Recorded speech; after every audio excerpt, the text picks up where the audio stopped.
Le damos la bienvenida una vez más aquí hoy día en el Talmud.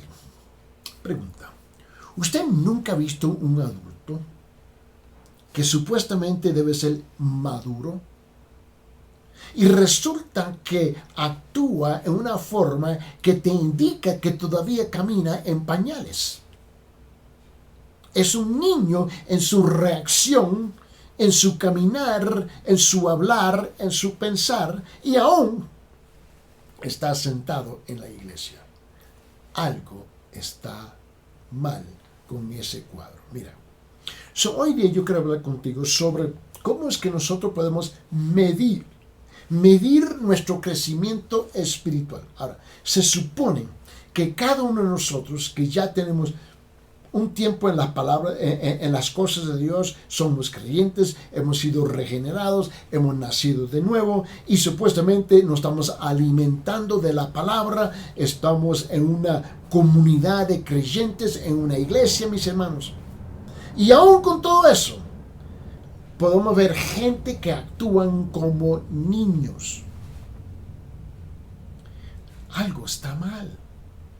Permíteme, abre su Biblia en Efesios capítulo 4. Efesios capítulo 4. Vamos a leer aquí en Efesios capítulo 4. Mira, vamos a leer en versículo 14, 15 y 16. Efesios capítulo 4, versículo 14, 15 y 16. Mira lo que dice. Para que ya no seamos niños, sacudidos por las olas y llevados de aquí para allá por todo el viento de doctrina, por la astucia de los hombres, por las artimañas engañosas del error, sino que hablando la verdad en amor, crezcamos en todos los aspectos en aquel que es la cabeza, es decir, Cristo, que Él es la cabeza, de quien todo el cuerpo, estando bien ajustado y unido por la congestión y que las coyunturas proveen, conforme al funcionamiento adecuado de cada miembro, produce el crecimiento del cuerpo para su propia edificación en amor. Mira, como creyentes debemos hacer todo, absolutamente todo lo posible para parecernos cada vez más y más y más a la imagen de Dios. Regrese al versículo 15, por favor. Mira lo que él dice en versículo 15. Él dice: sino que hablando la verdad en amor, crezcamos en todos los aspectos en aquel que es la cabeza, es decir, Cristo.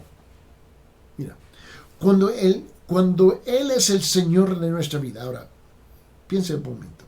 El problema es que mucha gente dice: sí, Jesús es mi Salvador. Oh, gloria a Dios. Pero la pregunta es si Él es verdaderamente el Señor de tu vida. Ahora, se supone que si alguien es un creyente, uno que ha nacido de nuevo, uno que ha sido regenerado, ¿no? Como uno que es cristiano, entre comillas, mis hermanos, Jesús debe ser el Señor de su vida. Pero ¿cómo es posible que muchos dicen: bueno, Él es el Señor, Él es el Salvador de mi vida, pero no es Él es el Salvador, pero no es el Señor de mi vida? ¿Cómo es posible? Mira.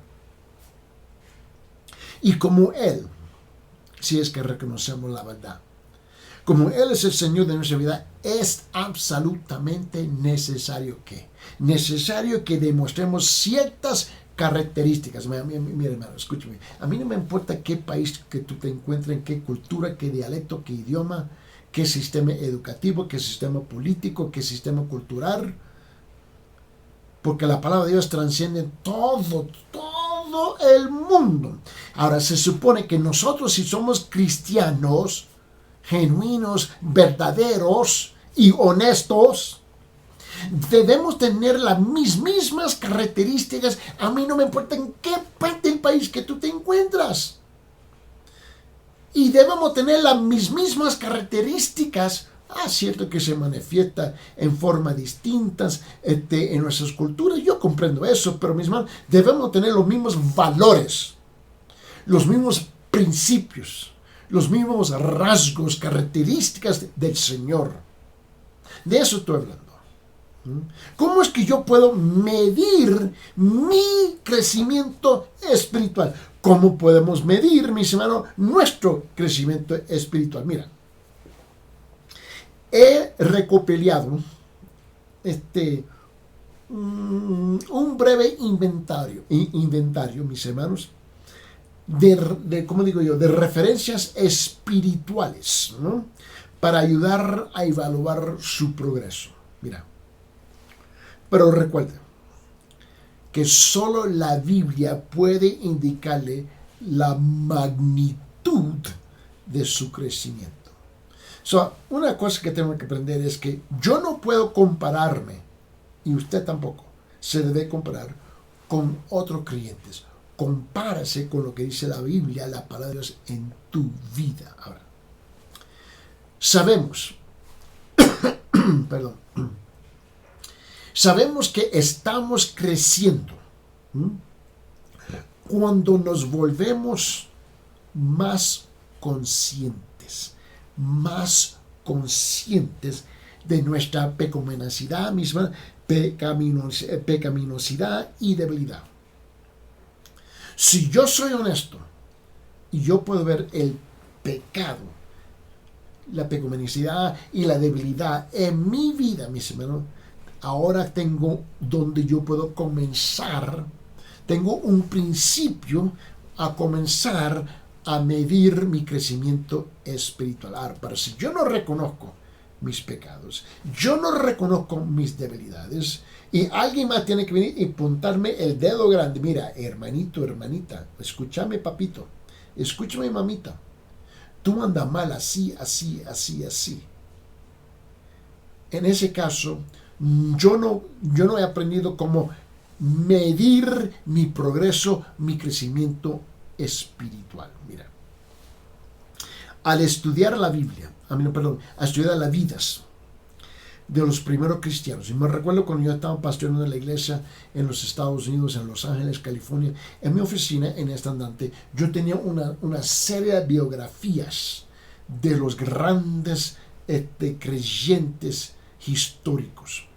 Y yo no sé, pero cuántas veces yo lo había leído, pero un sinfín de veces yo había leído esas biografías, mis hermanos. Y es obvio que después de leyendo toda la biografía de estos grandes hombres y mujeres, ¿okay?, que ellos no mejorarán, mis hermanos, y nunca mejoraron con la edad ni con la madurez espiritual. No.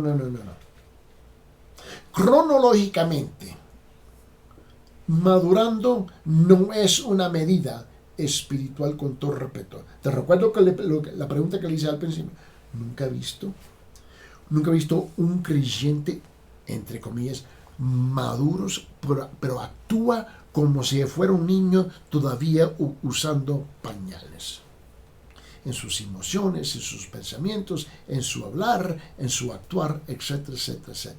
Mira, por el contrario, escuchen bien, por el contrario, se hicieron más dependientes del Señor. Cuando yo estaba leyendo todas las biografías de estos grandes hombres y mujeres, yo noté algo. Hay un rasgo, una característica muy común entre ellos, que ellos se volvieron más y más dependientes del Señor. Lo cual quiere decir que crecemos espiritualmente. Tú y yo crecemos espiritualmente cuando respondemos al pecado con arrepentimiento.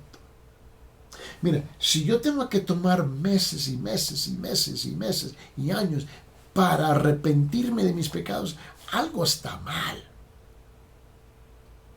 ¿Entienden? La otra cosa es negarse.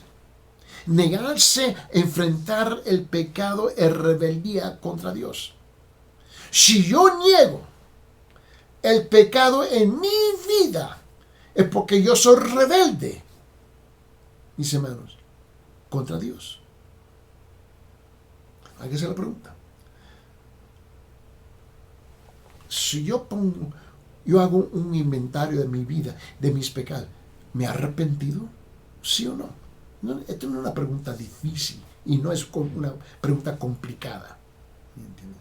Mira, Los creyentes que crecen se alejan de lo malo y se apegan a lo recto. ¿Me entiendes? Mira, tú y yo estamos rodeados, me escuche muy bien, estamos rodeados, mis hermanos, del mal por todas partes en nuestra sociedad, en nuestra ciudad, en nuestras familias, en nuestra cultura. Y la pregunta es si es que yo me estoy alejando, cuando yo veo el mal, ¿me estoy alejando, mis hermanos, o me estoy apegando a lo recto? A mí no me importa lo que la sociedad dice, no me importa como lo que la mayor parte de la gente está de acuerdo de hacer, a pesar que sea mal. No. En tu vida espiritual, la pregunta es si vos, usted, se aleja del mal y se apega a lo recto, a pesar de que nadie te vea o no te vean o no te vean. Mira, la otra cosa. Si nosotros experimentamos las bendiciones de la dependencia y el arrepentimiento, nuestro deseo de obedecer se va a intensificar y la atracción al pecado se va disminuyendo, mis hermanos, y disminuyendo más y más y más y más. Mira, escúchame bien. Uno aprende a depender más y más y más de Él. Tú sabes que por más maduro que seas espiritualmente, ¿sabes lo que va a suceder? Te va a convertir más sensible y más sensible y más sensible aún a los pecados pequeñitos que tú consideras que son pequeñitos, pequeñitos y te molestan. Tú sabes, antes eran las cosas grandes que te molestan, pero ahora las cositas pequeñas te molestan. ¿Por qué? Porque tú puedes ver que estás creciendo espiritualmente, estás madurando. Tú sabes que el crecimiento se caracteriza, mis hermanos, por el aumento de dos cosas. Va a sonar un poco contrario, pero no es. Mira, hay dos cosas que suceden. Mira, es el gozo y el sufrimiento. El gozo y el sufrimiento, mis hermanos. El gozo, mis hermanos, y la lucha. El gozo y la lucha, mis hermanos. Mira, tú sabes que estas son dos lados de la misma moneda. Si tú permites Dios a trabajar en tu vida. Mira, y una cosa que yo tengo que aprender, que Dios no permite nada en mi vida. Y Él es el autor de todo en mi vida. Y yo tengo que reconocer que Él está haciendo algo en mi vida. Mira, la fe se desarrolla por medio de las dificultades de la vida, si es que somos honestos. Mira, porque gozar de confianza en medio del sufrimiento nos ayuda a lograrlo. Por más cosas, tragedias, enfermedades, pérdida de seres queridos, pérdida de trabajo, pérdidas económicas, cualquier sea el problema, yo tengo que reconocer que Él es soberano. Dios es soberano, ¿no? Y que Él es el autor de todo y Él está permitiendo lo que está suceder en mi vida. Pero otra cosa que yo reconozco, que Él está trabajando dentro de esa cosa, que cualquier sea, para mi bien. Mira, por tanto, maduremos cuando juzguemos las pruebas, mis hermanos, y las tentaciones como oportunidades para crecer. ¿Tú te recuerdas de Pablo? ¿Tú te recuerdas de David? ¿Tú te recuerdas de Daniel? Ellos demostraron que la adversidad puede ayudar a formar, ¿cómo digo yo? Gigantes espirituales. Gigantes espirituales. Mira, estos hombres reconocieron algo. Reconocieron que Dios, lo reconocieron a Dios como el guardián de sus vidas. A mí no me importa lo que está pasando en mi vida. Yo sé, Dios está encargado, Dios lo ha permitido, Dios está haciendo algo y Él va a guardar mi vida. Que Él me mantenga aquí en la tierra o me lleva, Él está encargado. Mira, maduramos cuando discernimos, cuando discernimos que todo lo que sucede viene del Señor. Por tanto, Él está obrando. Él está obrando para nuestro bien. Mira, te recuerdo lo que dice en Romanos capítulo 8, versículo 28. En Romanos capítulo 8, versículo 28. Mira, escuche bien estas palabras. Dice esto: y sabemos para que los que aman a Dios, todas las cosas cooperan para bien. ¿Esto es qué? Esto es para los que son llamados conforme a su propósito. Pregunta: ¿has aprendido cómo medir su crecimiento espiritual? Pregunta: ¿lo has aprendido?